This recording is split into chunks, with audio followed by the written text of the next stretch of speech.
بسم الله الرحمن الرحيم.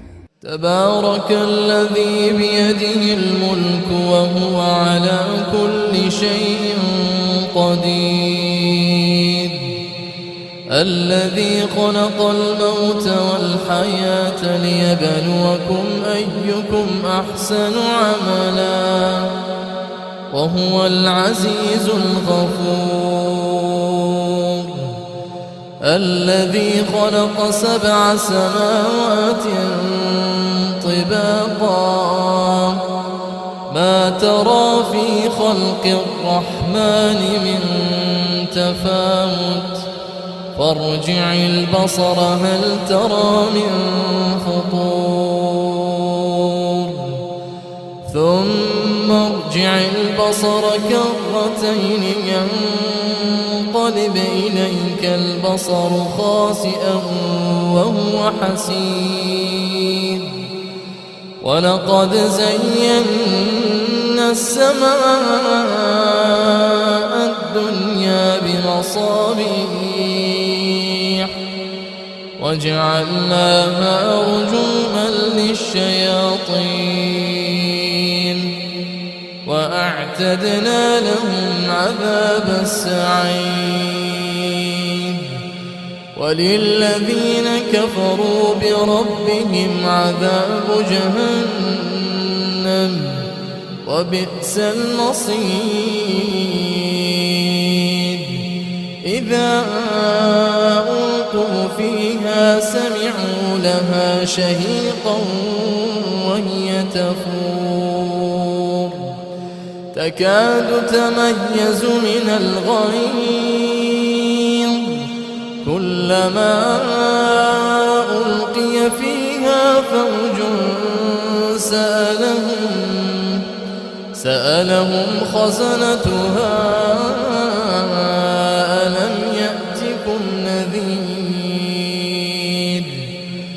قالوا بلى قد جاءنا نذير فكذبنا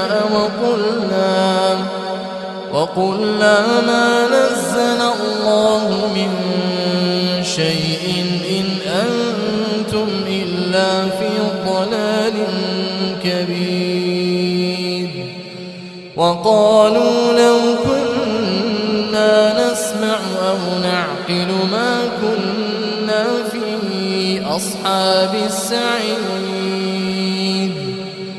فاعترفوا بذنبهم فسحقا لأصحاب السعير،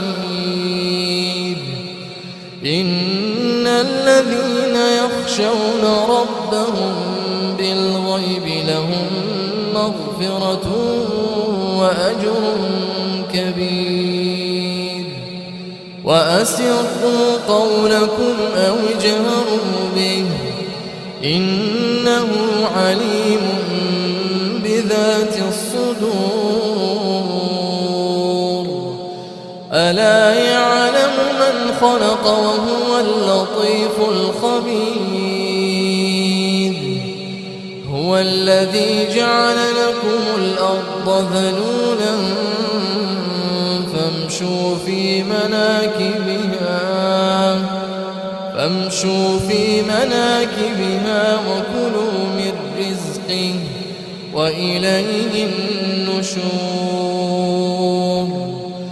أأمنتم من في السماء أن يخسف بكم الأرض فإذا هي تمور، أم أمنتم من في السماء أن يرسل عليكم حاصبا فستعلمون كيف نذير، ولقد كذب الذين من قبلهم فكيف كان نكير، أولم يروا إلى الطير فوقهم صافات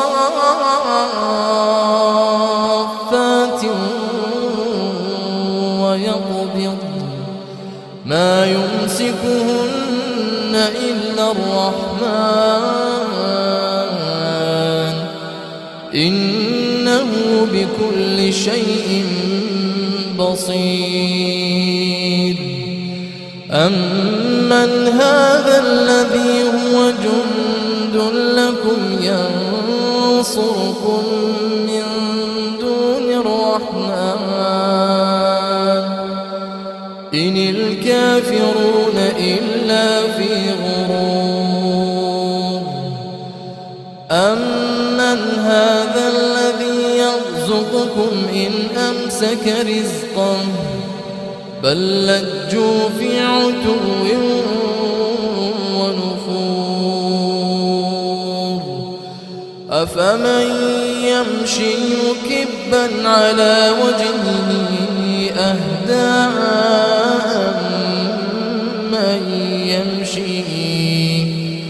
أمن يمشي سويا على صراط مستقيم.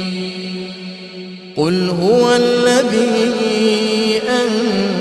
أنشأكم وجعل لكم السمع والأبصار والأفئدة قليلا ما تشكرون. قل هو الذي ذرأكم في الأرض وإليه تحشرون. ويقولون متى هذا الوعد إن كنتم صادقين. قل إنما العلم عند الله وإنما أنا نذير مبين. فلما رأوا زلفة سيئت وجوه الذين كفروا وقيل هذا الذي كنتم به تدعون. قل أرأيتم إن أهلكني الله ومن معي أو رحمنا فمن يجير الكافرين من عذاب أليم. قل هو الرحمن آمنا به وعليه توكلنا فستعلمون من هو في ضلال مبين. قل أرأيتم إن أصبح ماؤكم غورا فمن يأتيكم